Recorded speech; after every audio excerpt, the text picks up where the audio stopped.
ரீசெண்டாக என் ஃப்ரெண்டு எனக்கு ஷேர் பண்ண ஒரு விஷயம்னா, ஹவுஸ் ஒய்ஃப் சேவிங்ஸ் பற்றி நிறைய இன்னும் கொஞ்சம் வீடியோ போடு, அது கொஞ்சம் யூஸ்ஃபுல்லாக இருக்கும் அப்படின்ற மாதிரி சொல்லியிருந்தாங்க. ஸோ அதுக்காக அவங்களுக்காகவே தனியாக நான் நிறைய டிப்ஸ் எடுத்துகிட்டு வந்திருக்கேன்.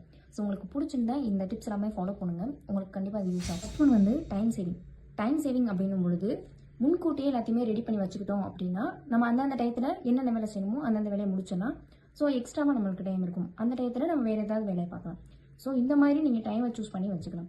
ஃபார் எக்ஸாம்பிள் சொல்லணும்னா, இப்போது நாளைக்கு நீங்கள் சமைக்க போகிறீங்கன்னா, இன்றைக்கி நைட்டே என்ன சமைக்கணும், என்னென்ன காய்கறிலாம் வெட்டணும் அப்படின்னு சொல்லி நீங்கள் எடுத்து வச்சுக்கிட்டீங்க அப்படிங்கும்போது, நீங்கள் காலையில் எழுந்திரிச்சோன்னே டக்கு டக்குன்னு அந்த வேலையை முடிக்கும்போது உங்களுக்கு அந்த டைம் சேவ் ஆகும். செகண்ட் ஒன்று வந்து ஷாப்பிங். இப்போ நீங்கள் ஷாப்பிங் போகும்போது கண்டிப்பாக நான் போன வீடியோ, இதுக்கு முந்தின வீடியோ, எல்லா வீடியோவில் ஒரே ஒன்று தான் சொல்லியிருப்பேன். பட்ஜெட் பிளான் பண்ணுங்க அப்படின்ற மாதிரி சொல்லியிருப்பேன். ஸோ இது நீங்கள் ஃபாலோ பண்ணுங்கள், கண்டிப்பாக உங்களுக்கு யூஸ் ஆகும். பட்ஜெட் பிளானிங்கிறது கன்ஃபார்ம் எல்லா வீட்லையுமே இருக்க வேண்டிய ஒன்று. திடீர்னு வாங்குறத மோஸ்ட்லி நீங்கள் தவிர்த்துருங்க. ஷாப்பிங் போகும்போது நம்மளுக்கு டக்குன்னு தோணி நம்ம ஒன்று வாங்குவோம்ல, அதை வந்துட்டு நீங்கள் கண்டிப்பாக அதை கேன்சல் பண்ணிடுங்க. அது நம்மளுக்கு தேவையில்லாத ஒன்று. ஸோ தேர்ட் ஒன்று வந்து ரொம்ப இம்பார்ட்டண்டான ஒன்று. எல்லா கேர்ள்ஸுக்குள்ளேயும், எல்லா கேர்ள்ஸ் மட்டும் இல்லை, எல்லாருக்குள்ளேயும் ஏதோ ஒரு திறமை கண்டிப்பாக இருக்கும்.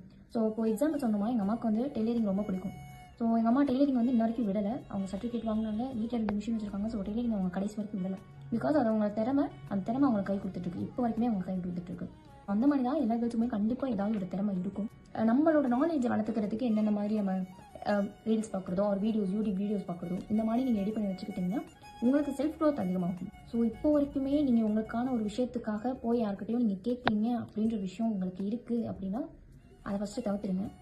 உங்ககிட்ட இருக்கிற அமௌண்ட்டை வச்சு நீங்கள் உங்களுக்கு பிடிச்சதை வாங்கணும். அந்த டைம் மாறும், இனிமேல் மாறும் அப்படின்னு நான் நினைக்கிறேன். நான் சொன்ன இந்த டிப்ஸ் எல்லாமே ஃபாலோ பண்ணுங்கள். உங்களுக்கு ஸ்ட்ரெஸ் அண்ட் ப்ரெஷர் கண்டிப்பாக 50% அது குறையும்.